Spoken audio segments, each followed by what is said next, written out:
주일 오후 예배 때 로마서 말씀을 강의하고 있습니다. 갈라디아서에 적지 않은 부분이 로마서와 직간접적으로 연결되어 있습니다. 오늘 말씀을 들으실 때 최근에 설교했던 것 같다라는 생각이 들 수 있습니다. 어쩌면 다음 주도 그런 생각이 들 수 있습니다. 바울 서신이기 때문에. 만약 그런 생각이 든다면 그분은 주일 오후 예배 때도 잘 참석하시고 말씀에 집중도 잘하는 성도임에 대한 증거이기 때문에 많이 들어본 것 같다 싶으면 내가 예배 잘 드리고 있구나 이렇게 생각하시면 될 겁니다. 3장 19절에서 25절을 눈으로 한번 보십시오. 율법은 무엇이냐에 대한 말씀입니다. 동일한 주제가 로마서에는 더 자세하게 나와 있습니다. 19절에서 25절을 세 가지로 요약해 드리겠습니다. 요약하면 이렇습니다. 첫 번째, 율법은 범죄들 때문에, 범법함으로 인해서 범죄들 때문에 천사나 중보자를 통해서 더하여진 것이다. 율법의 효력은 그리스도가 오실 때까지이다. 둘째, 그렇지만 율법이 하나님의 약속과 반대되는 것은 절대 아니다. 죄가 죄임을 더욱 밝혀주므로, 이게 정죄적 목적이라고 합니다. 죄가 죄임을 더욱 밝혀주므로 율법에서 약속으로 방향을 전환하게 만들어준다. 세 번째, 율법의 기능은 관리, 감독하면서 그리스도께로 인도하는 초등교사, 개인교사, 후견인의 역할이다. 그렇기 때문에 그리스도께로 인도함을 받은 사람은 더 이상 초등교사인 율법 아래에 있지 않다. 19절에서 25절을 요약하면 그렇게 됩니다. 거기에서 이어지는 내용이 본문입니다. 3장, 4장 전체 논정을 결론으로 이끌어가는 부분입니다. 율법이 무엇인지 제대로 알고 율법 아래에서 그리스도께로 옮긴 사람들이 있다면, 앞부분의 내용이 그런 내용이었습니다.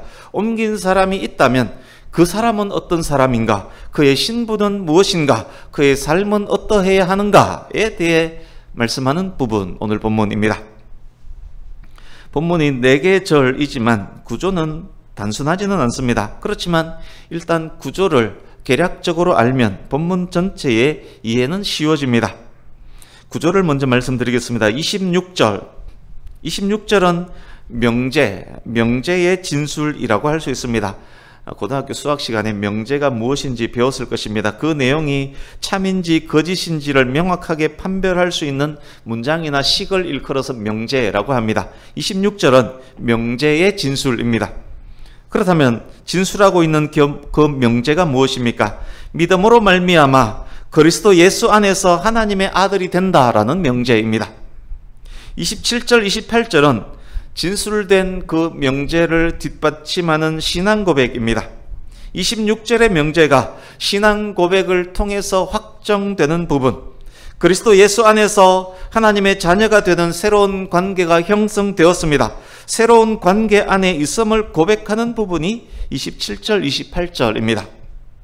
29절은 지금껏 유대주의자들에 의해서 제기된 문제점들에 대한 결론적 진술하는 부분이 29절입니다.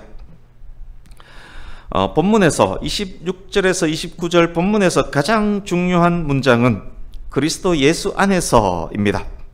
26절과 28절 보시면 그리스도 예수 안에서가 2번 반복되어 있습니다. 그렇지만 2번 반복되어 있지만 오늘 본문 전체 안에 내용으로 볼 때는 더 많이 반복되어 있습니다.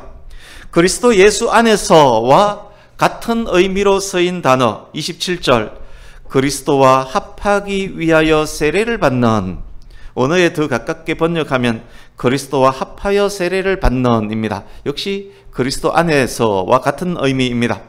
27절, 그리스도로 옷 입는, 역시 같은 말입니다. 29절, 그리스도의 것, 그러니까 모두 그리스도 예수 안에서의 의미입니다. 그러니까 사실상 그리스도 예수 안에서라는 가장 핵심적 문장이 본문 안에 의미로 여러 번 반복되어 있다는 말씀입니다. 율법의 지배로부터 벗어나서 그리스도 예수 안에 있는 자들에게 얼마나 놀라운 은총이 주어지는지도 본문이 말씀합니다. 26절 보십시오. 그리스도 예수 안에 있다면 그는 하나님의 아들이 됩니다. 27절 그리스도 예수 안에서 인종, 빈부, 귀천을 초월하여 하나가 됩니다. 29절 그리스도 예수 안에서 아브라함의 자손이 되어서 유업을 상속받게 됩니다. 성도들에게 주어지는 놀라운 은총입니다. 하나님의 자녀, 하나가 되고 유업을 받게 되는 것, 아브라함의 자손이 되는 것, 유업을 받게 되는 것, 이미 저와 여러분들에게 주어져 있는 놀라운 은총들입니다. 율법 아래에서는 상상조차 할 수 없었던 은총들입니다. 이게 개략적 본문의 구조입니다. 그리고 개략적 내용도 자연스럽게 설명이 되었습니다. 이제는 한 절씩 조금 더 자세히 확인하겠습니다. 말씀을 들으실 때 오늘 본문이 25절의 연장임을 기억하고 들으시면 더 좋겠습니다. 26절 보십시오. 우리 성경에는 번역되어 있지 않지만 원어에는 왜냐하면 뭐뭐 때문이다 라는 의미의 단어 가르라는 접속사를 기억하시기 바랍니다. 왜냐하면 뭐뭐 때문이다. 영어로 because of가 생략이 되어 있습니다. 우리 번역에는 생략이 되어 있습니다. 가르라는 단어를 반영해서 25절, 26절을 연결하면 이렇게 됩니다. 우리는 더 이상 초등교사 율법 아래에 있지 않다. 왜냐하면 믿음으로 말미암아 그리스도 예수 안에서 하나님의 아들이 되었기 때문이다. 25절의 연장이긴 하지만 26절이 달라지는 것도 있습니다. 23절에서 25절을 보십시오. 우리는, 우리를, 우리가 라는 단어가 반복되어 있습니다. 바울은 유대인입니다. 우리는, 우리를, 우리가는 유대인을 일컫습니다. 바울이 우리라고 했기 때문에 유대인을 일컫습니다. 23절에서 25절 말씀의 주 대상은 유대인이었습니다. 이제 26절에서 27절 보십시오. 26절에서 29절 보십시오. 너희가, 누구든지, 너희는, 너희가 라는 단어가 반복되었습니다. 말씀을 받는 주 대상이 유대인 위주에서 유대인, 이방인 모두를 대상으로 전환되었습니다. 그래서 26절은 이런 의미입니다. 유대인이건 헬라인이건 누구이든 간에 믿음으로 말미암아 그리스도 예수 안에 있는 자들은 더 이상 초등교사인 율법의 관리 감독 아래 있지 않다. 그리스도 예수 안에서 하나님의 자녀가 되었기 때문이다. 놀라운 진술입니다. 누구든 믿음으로 그리스도 예수 안에 있는 자라면 하나님의 자녀입니다. 하나님의 자녀는 더 이상 율법에 얽매여서 벌벌 떨 이유 필요 없습니다. 저와 여러분의 신분이 바로 믿음으로 말미암아 그리스도 예수 안에서 하나님의 자녀가 된 자들입니다. 이제 27절, 8절 보십시오. 26절의 명제가 신앙 고백을 통해서 확정되는 부분이다 라는 말씀을 미리 드렸습니다. 27절 여기에도 가르, 왜냐하면 뭐뭐 때문이다 라는 가르라는 단어가 원어에 있습니다. 그러니까 두 번의 가르를 반영해서 25절에서 27절까지를 읽으면 이렇게 됩니다. 더 이상 초등교사인 율법에 얽매일 필요 없다. 믿음으로 그리스도 예수 안에서 하나님의 자녀가 되었기 때문이고 그리스도와 합하여 세례를 받은 사람은 누구나 그리스도로 옷 입었기 때문이다. 27절 보시면 세례라는 단어가 등장했습니다. 어떤 학자는 여기에 세례를 물세례로 해석합니다. 물세례로 해석하고 26절과 연결하면 물세례가 곧 믿음으로 해석할 수 있는 그런 여지가 생겨버립니다. 그렇게 되면 문제가 생깁니다. 믿음과 물세례를 동일한 것 혹은 상호 보완적인 것으로 여겨서는 안 되기 때문입니다. 만약 그렇게 여겨버린다면 유대주의자들이 주장하는 할례와 세례가 동일한 개념이 되어버립니다.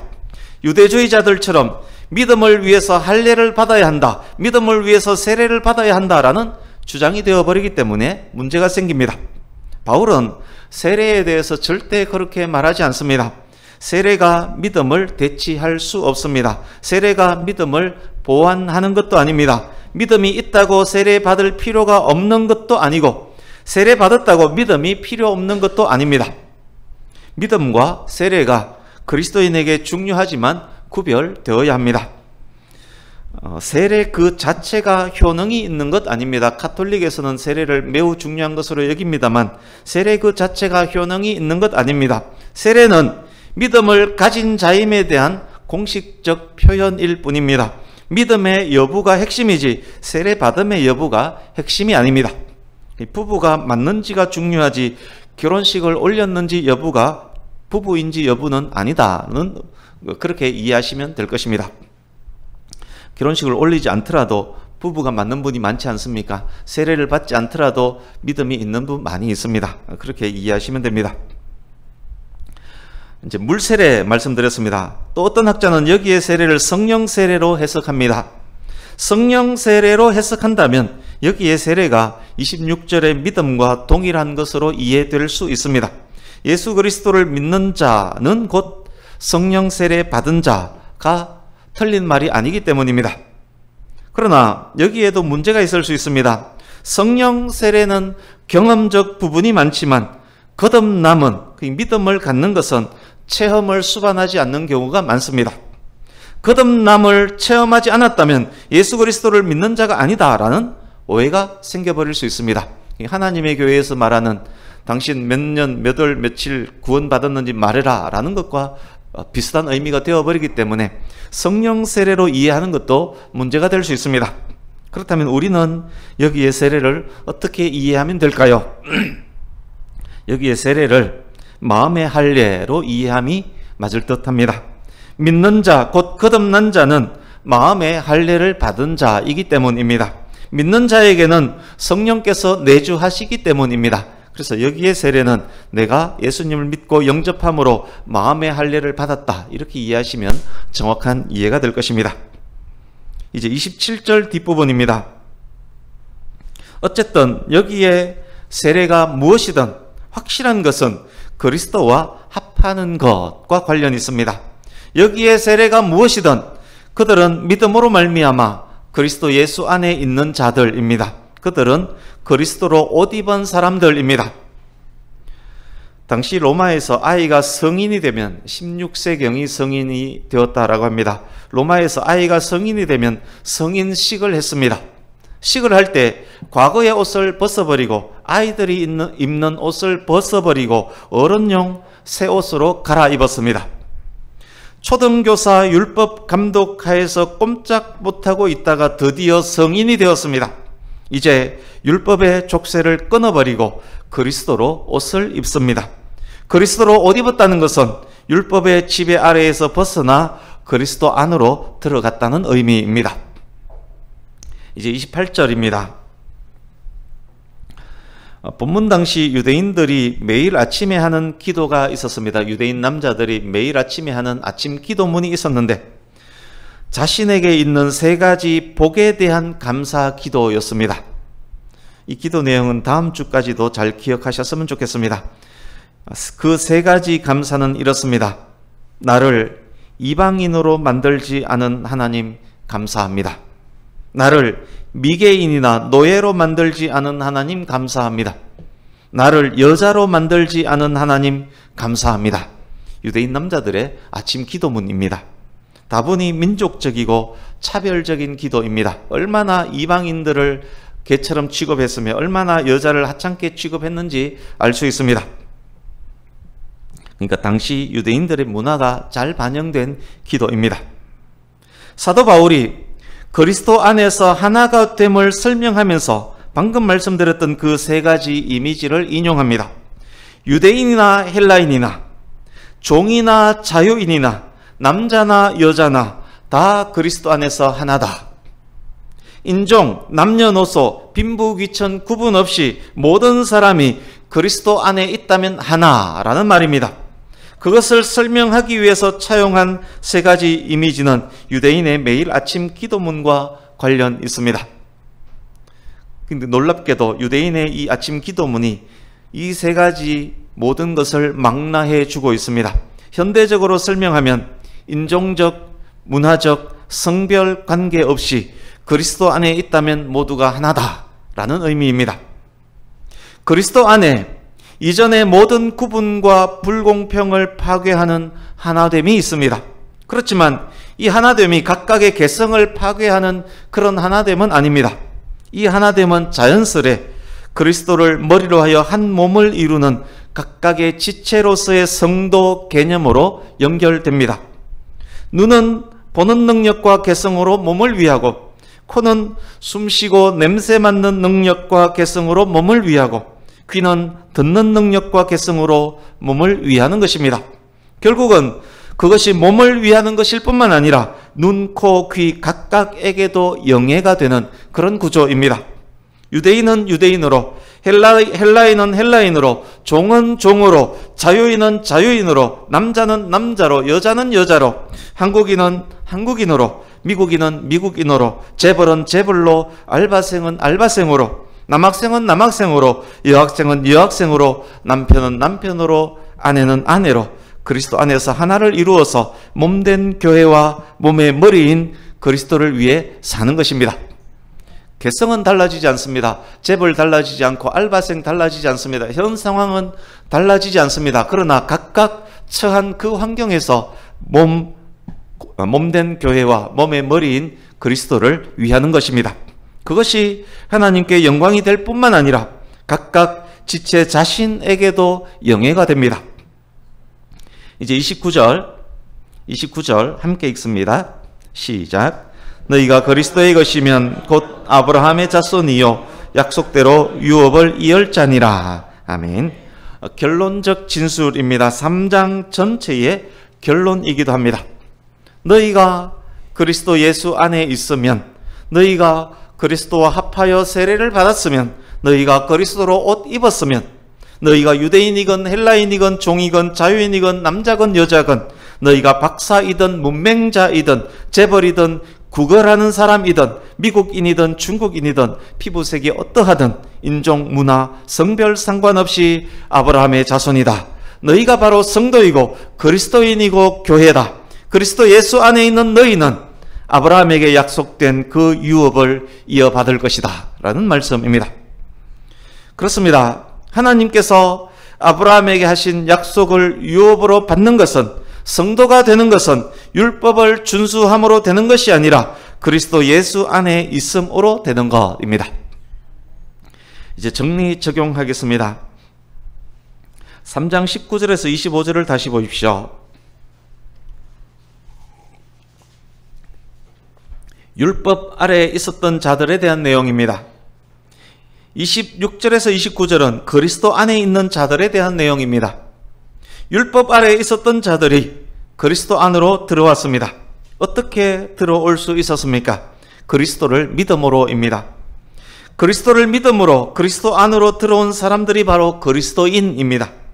그에게 하나님의 자녀됨의 은총과 인종, 문화, 성별을 초월하여 그리스도 안에서 하나가 되는 은총과 그리스도께 속하여 아브라함의 유업을 상속받는 은총이 주어집니다. 저와 여러분이 바로 그 놀라운 은총을 소유한 그리스도인입니다. 오직 예수 그리스도를 통하여, 믿음을 통하여 오직 하나님의 은혜로 받게 되는 놀라운 은총입니다. 그리스도 예수 안에서 우리는 이 한없는 은총을 받았습니다. 감사하고 귀하고 중요한 말씀입니다. 그리스도 안에 있음이 기독교 신앙과 선포와 체험의 핵심인 것입니다.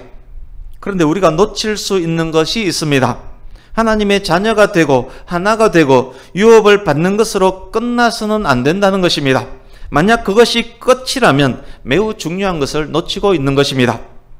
우리가 그리스도인이기에, 우리가 그리스도 안에 있는 그리스도인이기에 절대 간과되어서 안 되는 것은 그리스도 안에서의 삶입니다. 그리스도 안에서 사는 성도는 율법의 메인 삶을 사는 것이 아니라 은혜 아래 사는 삶, 즉 율법을 적극적으로 완성해가는 그런 삶을 살아야 한다는 것입니다. 이미 살짝 언급했었지만 지금까지 말씀을 들으시면서 이런 생각하셨을 수 있습니다. 분명 다른 말씀인데 결국은 같은 말씀이네. 분명 다른 본문인데 전체적으로 지난주와 거의 비슷하네. 분명 다른 본문인데 주일 오후 예배 로마서 말씀 때와 결론은 같네. 내가 잘못 이해한 것인가? 잘못 이해한 것 아닙니다. 오히려 정확한 이해입니다. 바울 사도는 갈라디아서 전체에서 동일한 내용을 계속 반복합니다. 갈라디아서 내용을 로마서에 가서 또다시 반복합니다.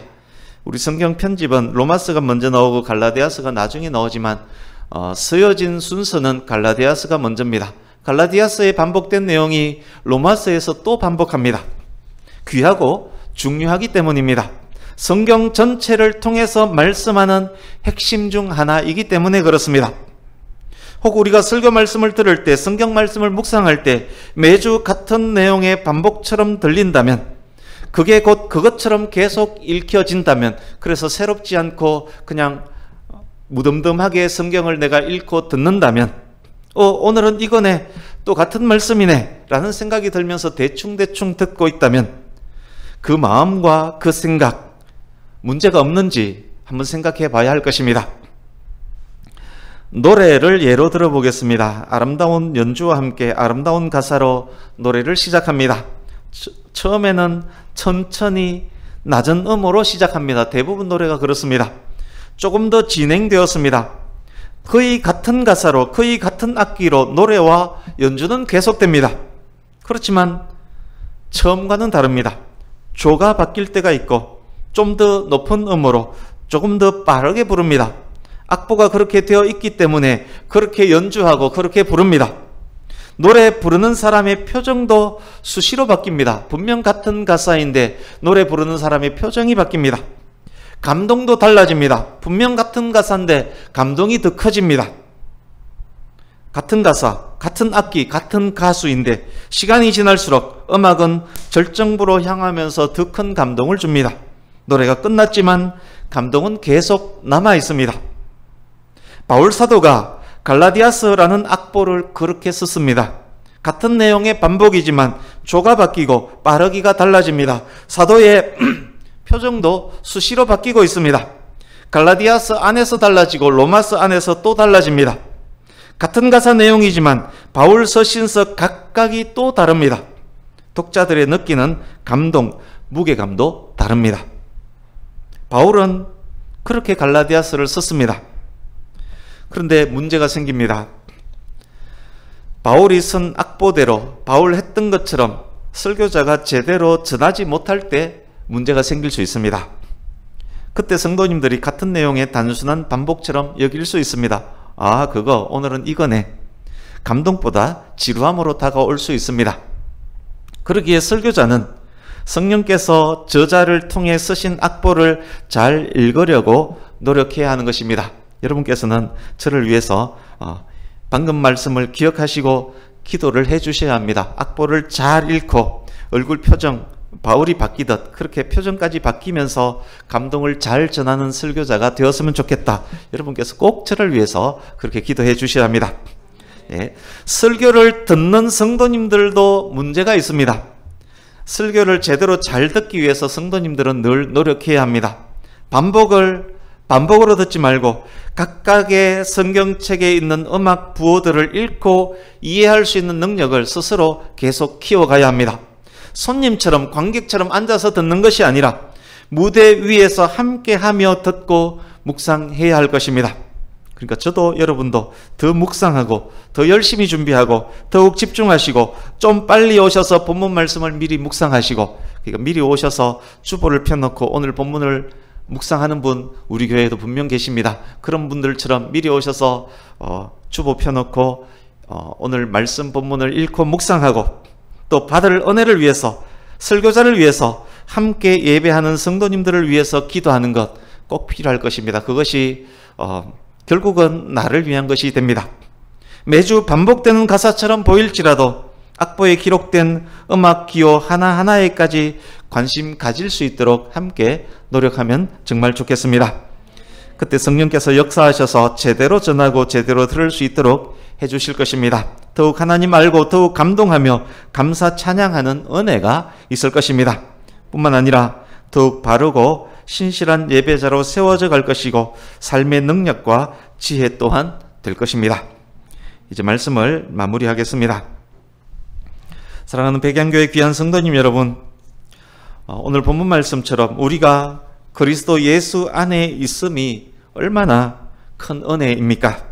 가난하고 무지하고 아프고 불편하고 보잘것없는 내가 예수 안에 있음으로 말미암아 하나님 백성 될 수 있었음이 얼마나 감사한 일입니까?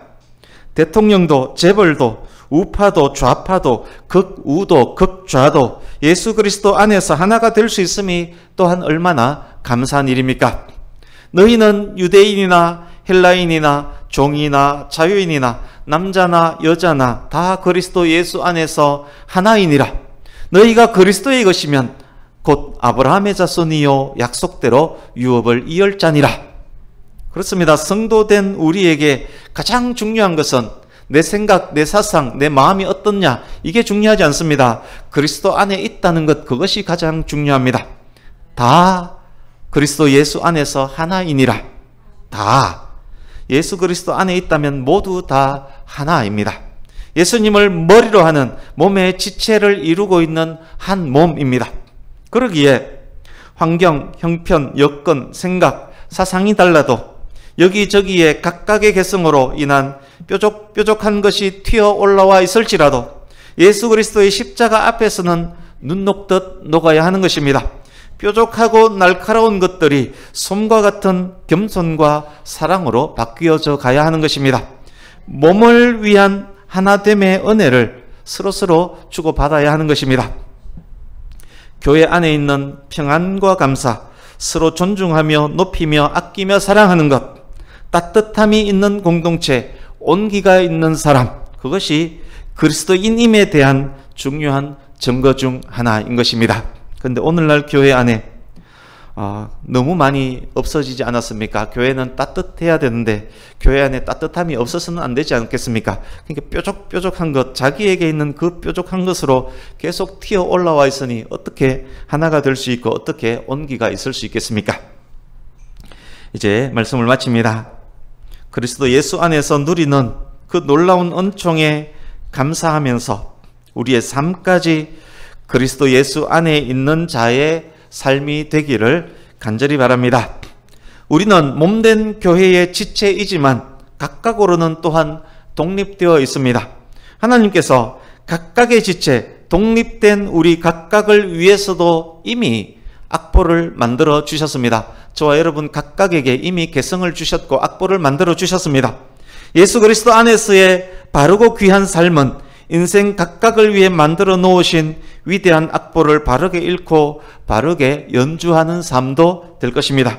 그것이 우리 삶 전체의 더 큰 감동으로, 더 큰 은혜로, 더 풍성한 삶으로도 다가올 것입니다. 그것이 하나님의 은혜를 이웃에게 흘러가게 만드는 감동적 도구로도 쓰임받게 만들어 줄 것입니다. 세상 도덕, 세상 지식, 세상 풍조의 종노릇하는 불쌍하고 가련한 우리의 이웃을 그리스도 예수 안으로 이끌어 하나님 자녀의 자유를 누리게 만드는 도구로도 만들어 줄 것입니다. 그 모든 것으로 하나님께서 영광 받으시고 각각의 그리스도인에게는 영예가 될 것입니다. 그렇게 하나님을 감동시키고 세상을 변화시키는 공동체 안에서 그리고 각각 개인으로 하나님을 감동시키고 세상을 변화시키는 저와 여러분의 삶이 될 수 있기를 예수님 이름으로 축복합니다. 아멘. 기도하겠습니다.